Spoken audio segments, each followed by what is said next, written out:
ഇതൊരു അടിപൊളി കേക്കാണേ. വായിലിട്ടാൽ അലിഞ്ഞു പോകുമെന്ന് പറയില്ലേ, അങ്ങനത്തെ ഒരു അടിപൊളി കേക്ക്. ഏത് തുടക്കക്കാർക്കും ഉണ്ടാക്കാൻ പറ്റിയ നല്ലൊരു കേക്കാണ്. ഡേറ്റ്സ് കേക്കാണേ. ഒരു 20 ഡേറ്റ്സ് എടുത്ത് വെച്ചിട്ടുണ്ട്. അതിനെ നമുക്ക് മിക്സിയുടെ ജാറിലിട്ട് ഒന്ന് ക്രഷ് ചെയ്തെടുക്കാം. ഒരുപാടങ്ങ് അലിഞ്ഞിരിക്കുന്ന ഡേറ്റ്സ് എടുക്കരുത്. അത്യാവശ്യം സോഫ്റ്റ് ആയിട്ടുള്ള ഡേറ്റ്സ് വേണം എടുക്കാനായിട്ട്. ഇനി നമുക്ക് ഒരു നല്ല അടി കട്ടിയുള്ളൊരു പാൻ വെച്ച് കൊടുക്കാം. അതിലേക്കൊരു അരക്കപ്പ് പഞ്ചസാര, അരക്കപ്പ് എന്ന് പറയുമ്പോൾ അരക്കപ്പ് കറക്റ്റ് അരക്കപ്പില്ല, അതിനേക്കാളും കുറച്ചുകൂടി കുറച്ച് പഞ്ചസാര എടുത്തിട്ടുണ്ട്. അതിനെ നമുക്കൊന്ന് ക്യാരമൽ ചെയ്തെടുക്കണം.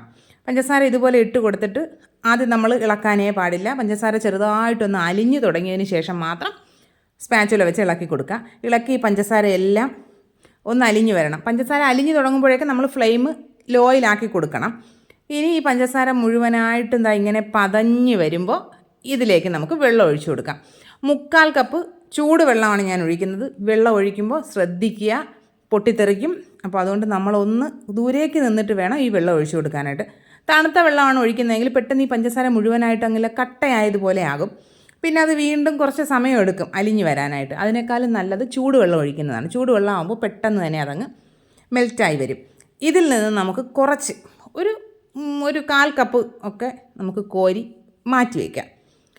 എന്നിട്ട് നമ്മുടെ ബാക്കിയുള്ള കാരമൽ സിറപ്പിലേക്ക് നമ്മുടെ ഡേറ്റ്സ് ചേർത്ത് കൊടുക്കാം. ഡേറ്റ്സ് ചേർത്തിട്ട് മിക്സ് ചെയ്തെടുക്കുക. മിക്സ് ചെയ്ത് കൊടുക്കുമ്പോൾ സൂക്ഷിച്ച് മിക്സ് ചെയ്യണം. ഈ സിറപ്പ് നമ്മുടെ പുറത്തേക്ക് തെറിക്കാണ്ട് സൂക്ഷിച്ച് വേണം മിക്സ് ചെയ്തെടുക്കാനായിട്ട്. അല്ലെങ്കിൽ നല്ല കുഴിയുള്ള പാത്രമാണെങ്കിൽ കുഴപ്പമില്ല. ഇപ്പോൾ നമ്മുടെ മിക്സിങ് പരിപാടി ഏകദേശം ആയിട്ടുണ്ട്. ആ സിറപ്പെല്ലാം നമ്മുടെ ആ ഒരു ഡേറ്റ്സിലേക്ക് അങ്ങ് അബ്സോർബ് ആയിട്ടുണ്ട്. ഇനി ഇതിനെ തണുക്കാനായിട്ട് മാറ്റി വയ്ക്കാം. ഇനി നമുക്കൊരു 7 ടേബിൾ സ്പൂൺ പഞ്ചസാര ഒന്ന് അളന്നെടുക്കാം. ഞാനിപ്പോൾ ബ്രൗൺ ഷുഗറാണ് എടുക്കുന്നത്. വൈറ്റ് ഷുഗർ ആയാലും കുഴപ്പമൊന്നുമില്ല. അതിനെ നമുക്കൊരു മിക്സിയുടെ ജാറിലേക്ക് ചേർത്ത് കൊടുക്കാം. അതിലേക്ക് 2 ഗ്രാമ്പു ചേർത്ത് കൊടുക്കുന്നുണ്ട്. ഗ്രാമ്പു കൂടെ ചേർത്തിട്ട് നന്നായിട്ട് പൊടിച്ചെടുക്കുക. നിങ്ങളുടെ മധുരത്തിനനുസരിച്ച് ഈ പഞ്ചസാരയുടെ അളവ് കുറയ്ക്കുകയൊക്കെ ചെയ്യാം കേട്ടോ. 7 എന്നുള്ളത് ഒരു 5 ടേബിൾ സ്പൂണൊക്കെ ചേർത്താലും മതിയാകും. ഇനി ഈ പൊടിച്ച പഞ്ചസാരയിലേക്ക് റൂം ടെമ്പറേച്ചറിലുള്ള 2 മുട്ട ചേർത്ത് കൊടുക്കുന്നുണ്ട്. അതിലേക്ക് 1 ടീസ്പൂൺ വാനില എസൻസ് കൂടെ ചേർത്തിട്ട് നന്നായിട്ട് അടിച്ചെടുക്കാം. ഇനി അതിലേക്ക് ഒരു 1/2 കപ്പ് സൺഫ്ലവർ ഓയിൽ കൂടെ ചേർത്തിട്ട് അതൊന്ന് സ്ലോ സ്പീഡിലിട്ട് ഒരു 30 സെക്കൻഡൊക്കെ അടിച്ചെടുക്കുമ്പോഴേക്കും റെഡിയാകും. അതവിടെ ഇരിക്കട്ടെ. ഇനി നമുക്ക് ഡ്രൈ ഇൻഗ്രീഡിയൻസ് ഒന്ന് മിക്സ് ചെയ്യാം. 1 കപ്പ് മൈദ, 1 teaspoon baking powder, 1/4 teaspoon baking soda. ഇതൊരു അരിപ്പിലേക്ക് ചേർത്ത് കൊടുത്തിട്ട് നന്നായിട്ട് അരിച്ചെടുക്കുക. അതിൽ കട്ടകളൊന്നും ഇല്ലാണ്ട് മിക്സ് ചെയ്തെടുക്കുകയും വേണം. ഇനി നമുക്ക് അതിനെ ഒരു സൈഡിലേക്ക് മാറ്റി വെച്ചിട്ട് വേറൊരു നനവൊന്നുമില്ലാത്ത വലിയൊരു ബൗൾ എടുക്കുക. അതിലേക്ക് നമ്മുടെ മുട്ടയും ഓയിലും പഞ്ചസാരയും എല്ലാം കൂടിയുള്ള മിക്സ് ഉണ്ടല്ലോ, അത് ഒഴിച്ചു കൊടുക്കുക. ഇതിലേക്ക് നമ്മുടെ കാരമൽ സിറപ്പിലിട്ട് വെച്ചിരിക്കുന്ന ഡേറ്റ്സ് ചേർത്ത് കൊടുക്കുക. ചൂട് തീരെ ഇല്ല എന്ന് ഉറപ്പ് വരുത്തിയതിന് ശേഷം മാത്രമേ ചേർക്കാൻ പാടുള്ളൂ. റൂം ടെമ്പറേച്ചറിലായിരിക്കണം നമ്മൾ ഈ കേക്ക് ഉണ്ടാക്കുമ്പോൾ എല്ലാ സാധനങ്ങളും. നമ്മുടെ ഡേറ്റ്സ് എല്ലാം നന്നായിട്ട് അതിൽ മിക്സ് ചെയ്തതിന് ശേഷം ഡ്രൈ ഇൻഗ്രീഡിയൻസ് കുറേശ്ശെ ചേർത്ത് കൊടുക്കാം. കുറേശ്ശെ ചേർത്ത് ഒരു സൈഡിലേക്ക് മാത്രം മിക്സ് ചെയ്യുക. സ്ലോയിലി മിക്സ് ചെയ്യുക. ഞാനിപ്പോൾ ഇതിൽ സ്പീഡായിട്ട് കാണിക്കുന്നതാണ്.